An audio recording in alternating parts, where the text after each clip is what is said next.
Comenzamos ya nuestro tiempo de tertulia. Comienzo saludando a José Ignacio Gutiérrez de la Confederación de Cuadros y Profesionales, que nos acompaña esta tarde y está aquí sentado a mi lado. José Ignacio, muy buenas tardes. Muy buenas tardes y calurosas tardes otra vez. De lunes, que viene otra vez otra ola de calor, por lo menos aquí en Madrid. Y creo que desde Valencia, si no me equivoco, está Isabel Jiménez, la directora de la Fundación de Estudios Bursátiles y Financieros. Isabel, muy buenas tardes. ¿Qué tal por allí? También con calor, pero sí, aquí a la orilla del mar siempre se está bien. Bueno, es la suerte que tenéis de tener al lado un Mediterráneo absolutamente maravilloso. Hay muchos temas encima de la mesa con esa reunión Gobierno-Generalitat para, de alguna forma, cerrar ya los últimos flecos pendientes de esa financiación singular, única, un poco compleja. Vamos, habría como muchos adjetivos que añadirle, y también muchas reacciones en contra, ya no solamente Partido Popular, Vox, sino Emiliano García Paje, que ha dicho que no nos tomen por tontos. Pero antes quería un breve apunte, y es que ya conocemos quién va a ser el nuevo director general de Economía del Banco de España. Es David López Salido, que es director asociado del Departamento de Asuntos Monetarios de la Reserva Federal estadounidense. Es el primer español que trabaja en el Banco Central Americano y a partir del próximo 1 de octubre será el nuevo director general de Economía del Banco de España. Vamos a desearle toda la suerte del mundo, porque con Escrivá, José Ignacio, dura un poco. Pues sí, la verdad que tiene una forma especial de dirigir los equipos y bueno, pues no deja mucha libertad de acción, ¿no? Y entonces pues tiene sus consecuencias.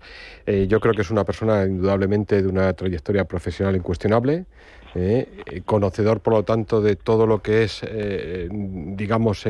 la economía global. Muy especialmente yo creo que es un factor muy importante para el futuro de las relaciones con Estados Unidos, el tener el venir de esa procedencia. Y vamos a ver cómo encaja en el esquema del Banco de España, ¿no? Sí. Vamos a ver esa capacidad de gestión. ¿Y cómo encaja con el gobernador, con José Luis Escrivá, que es lo más importante? Claro, no, y sobre todo si le dejan actuar libremente y profesionalmente, ¿no?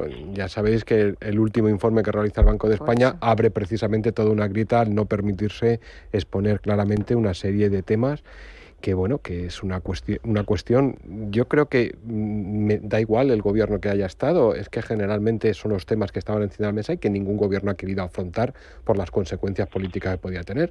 Y yo creo que no era nada nuevo en el panorama económico, en las perspectivas económicas que el Banco de España tiene que expresar.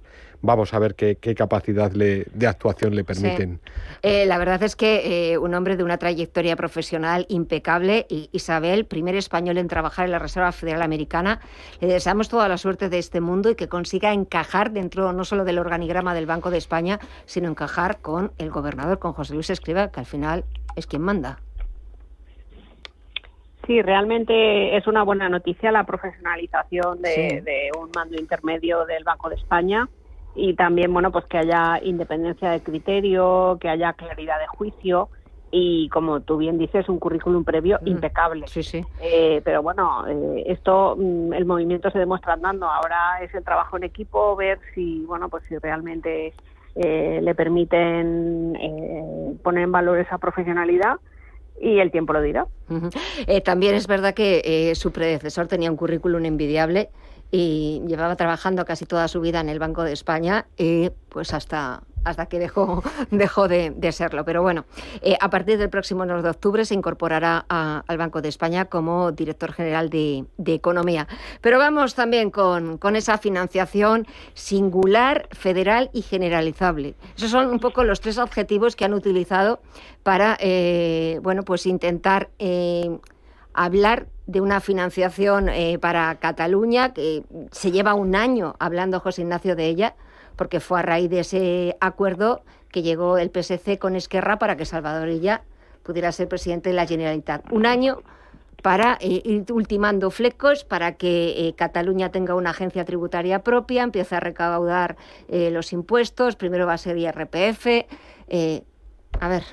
Bueno, inicialmente hablábamos solamente de IRPF. Inicialmente, pero luego va a ser de forma progresiva. Exactamente, y finalmente van a ser todos los impuestos, ¿no?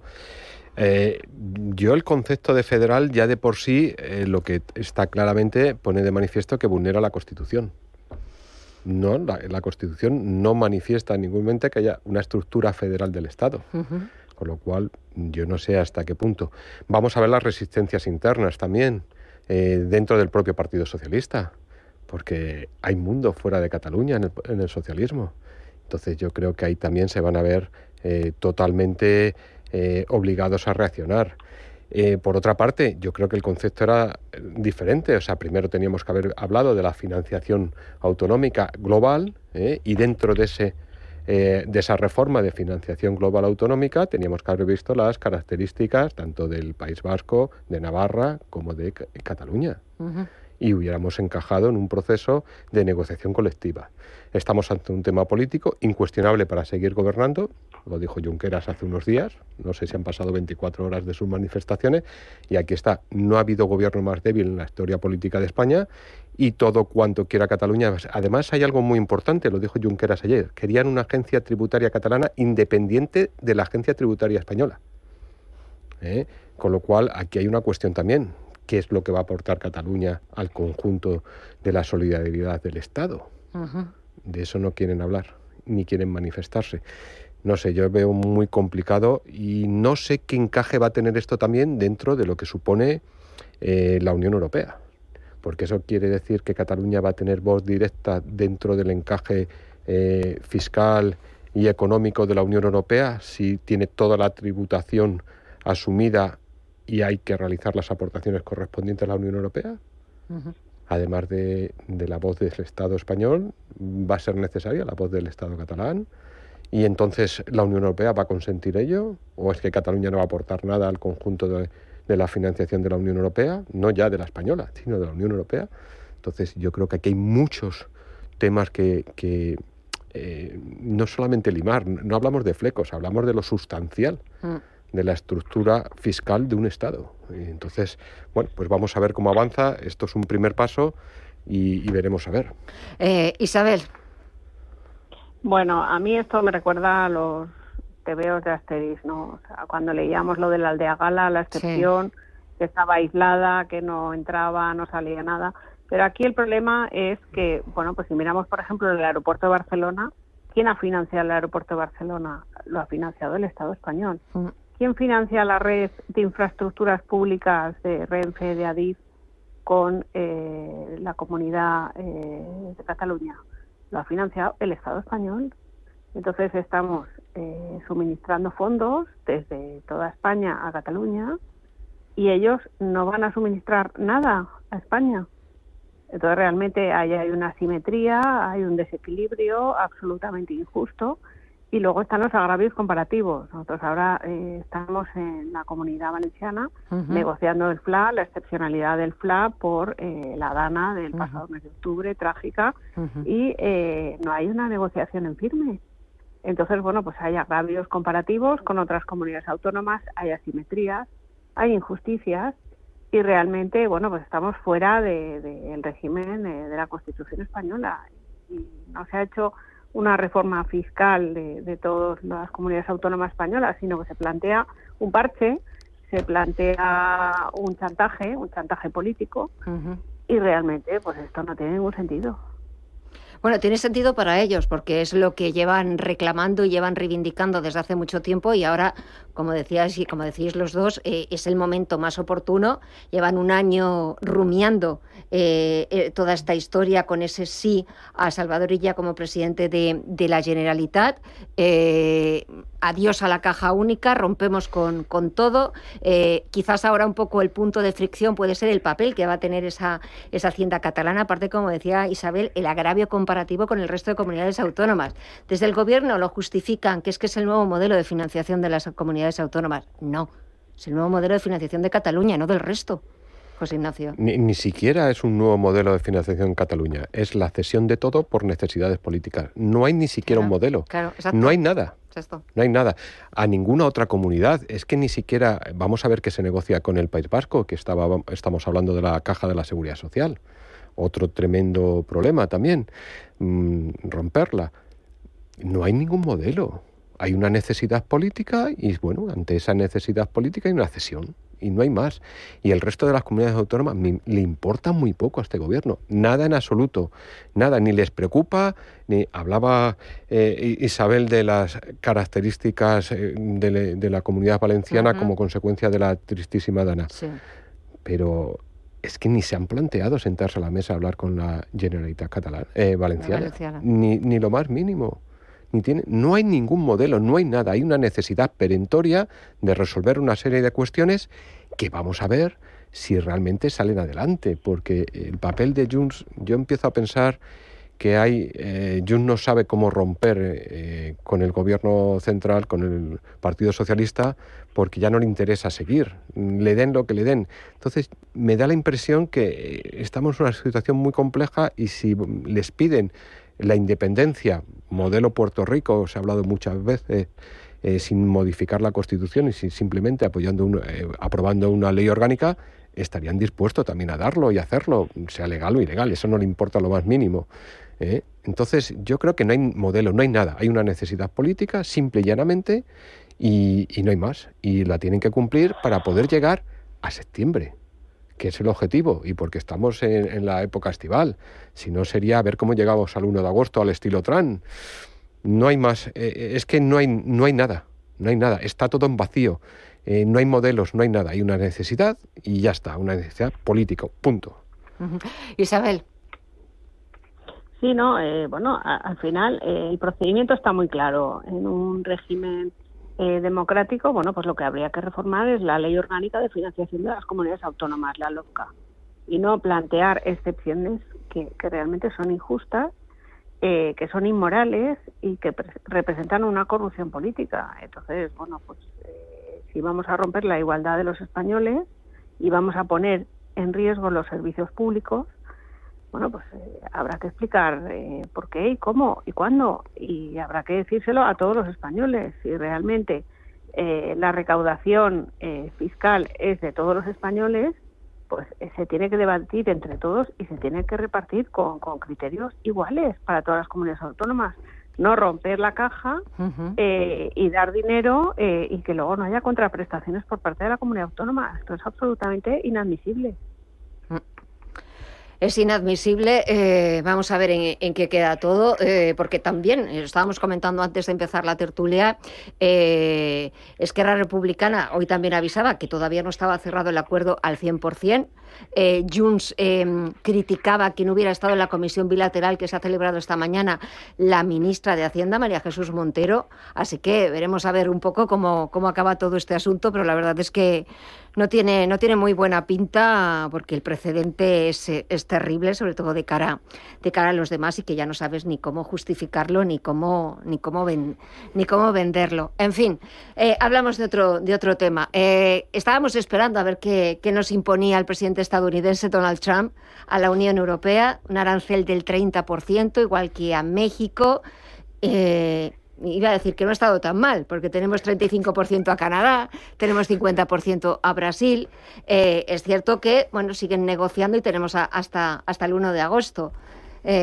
José Ignacio, madre mía. Yo esta mañana miraba la evolución de los mercados, ¿no? Y veía, primero ha habido un poco de susto a primera hora, parecía que las caídas eran algo más importantes, luego ha ido moderándose esas caídas. Yo creo que el mercado está asimilando algo muy importante, y es que yo creo que la administración Trump lo que quiere es llegar a ese acuerdo antes del 1 de agosto. Había una situación de negociación enquistada con la Unión Europea y esta es una medida de presión, no más. Y a partir de ahí vamos a ver en qué ceden. A mí me comentaban, primero, es una negociación muy compleja, es una negociación que está sobre sectores y sobre productos concretos.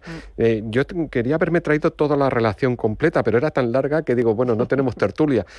Yo creo que incluso a mí me comentaban que estaba habiendo movimientos para perjudicar determinados países en determinados productos, muy especialmente a productos que afectan a España, y que la Unión Europea estaba tratando de evitar ese efecto. Puede ser consecuencia de la reunión de la OTAN. Y ahí estaba habiendo un cierto enconamiento. Yo creo que lo que ocurre es que la Unión Europea no tiene una prisa excesiva en la negociación, y la administración Trump, como todos sabemos, las negociaciones son de 15 días casi, a tiempo tasado, y hay que forzarla, y si no, pues tomo esta medida. Yo creo que el acuerdo está muy cercano, y es muy extenso, vuelvo a decir, tremendamente extenso y demasiado específico en muchos productos y en primeros sectores y luego en muchos productos. Y eso es lo que está un poco